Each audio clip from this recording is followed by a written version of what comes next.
నా పేరు టి.జే.జి. శ్రీనివాసరావు. నేను ఒక న్యాయవాదిని. సుప్రీంకోర్టు నుంచి దేశంలో ఉన్న అన్ని న్యాయస్థానాల్లోనూ న్యాయవాదిగా ప్రాక్టీస్ చేస్తూ ఉన్నాను.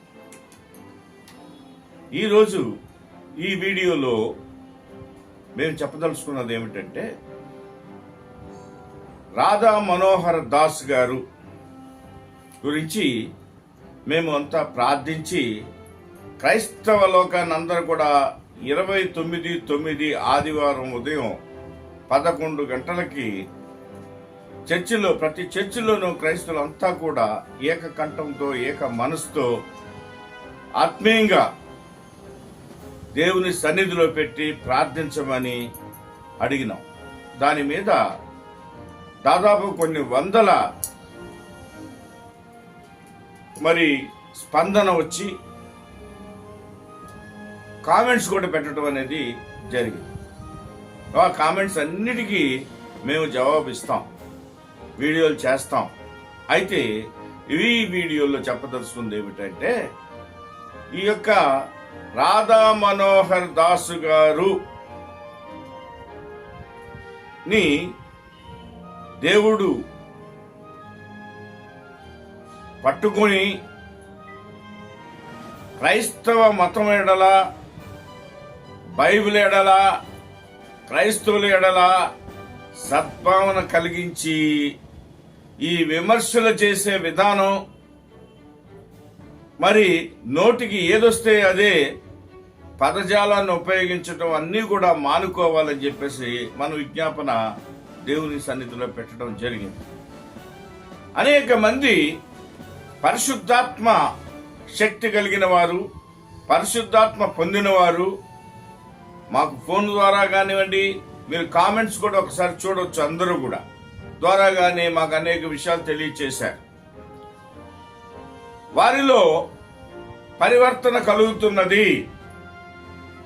దేవుడు అతనిలో మార్పుని చూపిస్తున్నట్లుగా అనేక మంది దేవుని సేవకులు కానివ్వండి, ఆత్మీయ శక్తి కలిగిన వారు అనేక మంది ఆ యొక్క కామెంట్స్ ద్వారా తెలియపరిచారు.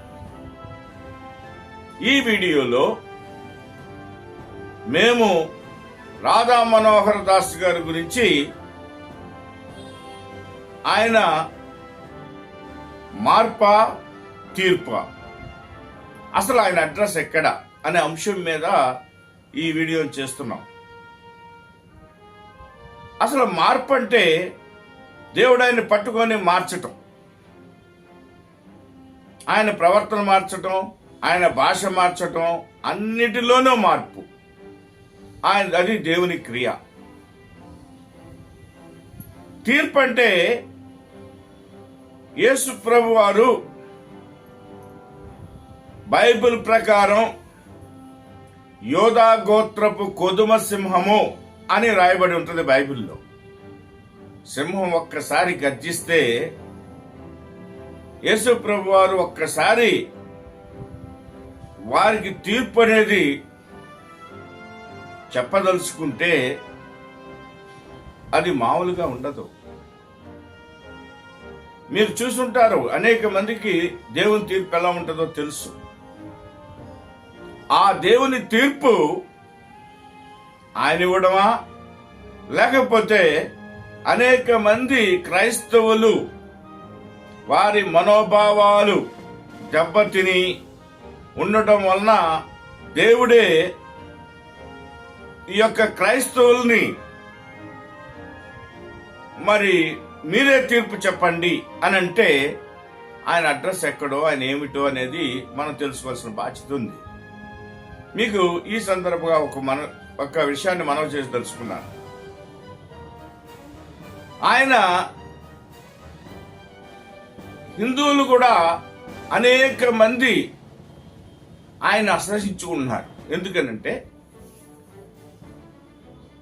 ఆయన వేషం, భాష, ఆయన యొక్క పరిస్థితి అన్ని చూస్తే అతని చరిత్ర ఒక్కసారి మేమంతా కూడాను చాలా డెప్త్కి వెళ్ళి చూస్తే ఆయన అందరూ కూడాను బ్రాహ్మడని లేకపోతే బ్రాహ్మణ వేషం వేసుకొని ఆ ముసుగులో ఏదేదో మాట్లాడుతూ ఉన్నాడు. కానీ గతంలో ఎప్పుడు కూడా అనేక మంది పురోహితులు కానివ్వండి, అనేక మంది మరి హిందూ మతస్థులు ఎప్పుడు కూడా అలా మాట్లాడలే. ఇతను బ్రాహ్మణులకు సంబంధించిన వారని అందరూ అనుకుంటున్నారు. వైదికుడు నియోగ అయి ఉంటాడు అనుకుంటారు. మరి వీళ్ళు ఒక తెగవారు పూజలు పురస్కారాలు చేస్తూ ఉంటారు, ఒక తెగవారు మరి ఈ యొక్క గతంలో వాళ్ళు మున్సిపులు కరణాలు చేసేవారు. ఇప్పుడు రెండుకి పనికిరాడు ఇతను. అతను బ్రాహ్మడే కాదు, పౌరహత్యకి సంబంధించిన వాడు కూడా కాదు. ఈ తెలుగు ఈ యొక్క హిందూ మతానికి సంబంధించిన ఎటువంటి పుస్తకాలు కానీ ఆయన చదివింది కూడా లేదు. ఆయన ఒక బలిజ కులస్తుడు వాడు. ఈస్ట్ గోదావరి జిల్లాలో ఆయన కిడ్లీలు అమ్ముకునేవాడు. కిడ్లీ బంక్ ఉంది ఆయనకి. అయితే ఆ కిడ్లీల యొక్క ఆదాయంతో బతకలేక ఆయన ఈ క్రైస్తవులను తిట్టి మరి తద్వారా కొన్ని సంస్థలు, ఎందుకనంటే చాలా మంది క్రైస్తవ మతానికి ఆకర్షితులై యేసు ప్రభు మరి వాళ్ళని పట్టుకొని అనేక మంది బాప్టిస్టుల ద్వారా కానివ్వండి, చర్చిలకు వెళ్ళడం కానివ్వండి, మార్పు అంటే వాళ్ళ ప్రవర్తనలో మార్పును తెచ్చుకుంటున్నారు. అయితే హిందుత్వం లేకపోతే హిందువులు ఇబ్బంది పడే అవకాశం ఉందనే ఉద్దేశంతో కొన్ని సంస్థలు ఈ యొక్క రాధా మనోహర దాస్ గారు లాంటి, కరుణాకర్ గారు లాంటి దాస్ వారిని కొంతమందికి వీళ్ళంతా కూడాను పేటిఎం బ్యాచ్ అంటారు. వీళ్ళు అంటే పేమెంట్ ఇస్తారన్నమాట. వాళ్ళొక జీవనోపాధిగా పెట్టుకొని ఈ తిట్టూరు సెక్షన్ అనేది ఓ చేస్తా ఉన్నారు. ఇది చట్టరీత్యా తప్పు, రాజ్యాంగరీత్యా తప్పు. మరి కాబట్టి వీళ్ళ నేరస్తులు. వీరిని మనము మన దేవుడైన యేసు ప్రభు క్షమించడానికి అవకాశం లేనే లేదు. అందుకనే ఈయన మారనన్నా మారాలి, తీర్పన్నా దేవుడు చెప్పాలి. లేకుంటే మనం చెప్పమంటే దేవుడు ఆయన ఇల్లు ఎక్కడో వాకిలు ఎక్కడో తెలుసుకుని ఆయనకి దేహశుద్ధి చేయాలా, పోలీసు వారికి అప్పచెప్పాలా, కేసులు పెట్టాలా, జైలుకు పంపించాలా, అవసరమైతే ఆ నాలుక మాట్లాడకుండా చేసే విధానాన్ని గురించి మనం యోచించాలి. నోట్లోంచి మాటలు రాకూడదు. దేవుడు చేస్తే ఏ పక్షవాతం లాంటిదో చేస్తాడు, మనుషులు చేస్తే మరో రకంగా ఉంటారు. చాలా మంది నాతో దీని గురించి మాట్లాడటం జరిగింది. అన్నా ఆయన ఎక్కడుంటాడో చెప్పు, ఆయన ఫోన్ నంబర్లు ఇవ్వు, మేము ఇప్పుడే ఇలా నాలుగు కత్తిరిస్తామన్నారు. వద్దు, ప్రార్థిద్దాం ప్రార్థిద్దాం ప్రార్థిద్దాం, దేవుని సన్నిధిలో పెడదాం, ఆ తర్వాత దేవుడు ఎటు నడిపిస్తే అటు నడుద్దాం అని చెప్పేసి వాళ్ళని సముదాయించి నేను పంపటం జరిగింది. కాబట్టి మీరు ఏవైతే కామెంట్లు పెట్టారో అదేవిధంగా 29/9 ఆదివారం ప్రార్థన ఎవరైతే చేశారో వారందరికీ మరి దేవుని తరపున మీ అందరికీ వందనాలు తెలియజేస్తున్నాను. అదేవిధంగా నేను తర్వాత ఇంకొక వీడియో కూడా చేయడం జరిగింది.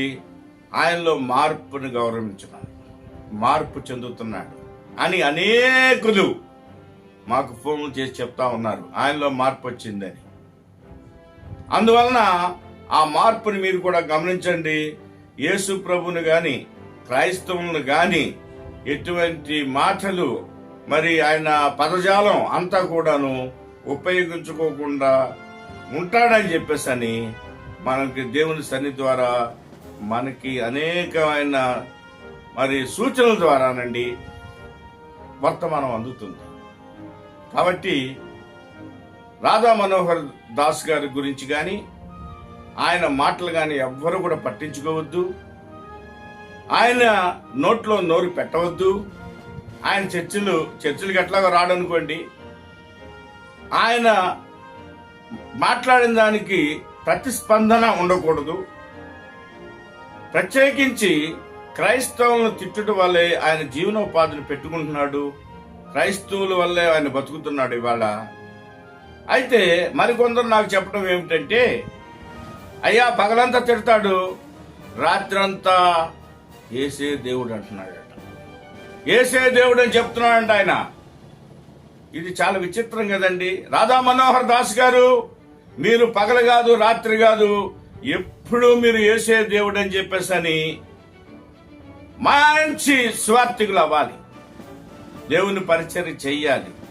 మేమంతా మీ వెనకాతలు ఉండాలి. మీరు తప్పకుండా మరి దేవుని సన్నిధిలో ముందుండాలని మేము మనవి చేస్తున్నాం. అంతే విధంగా అదే కాకుండా మీరు అన్యులు అనండి, హిందువులు అనండి, క్రైస్తవులు కాని వారందరూ కూడా మిమ్మల్ని అసహించుకుంటున్నట్టుగా మీరు కామెంట్స్ ఉన్నాయి మా దీంట్లో వీడియోలో చూడండి ఒకసారి. మీరు ఆ యొక్క బ్రాహ్మణ కులస్తుల్ని, హిందువులు కూడా మోసం చేస్తున్నారు.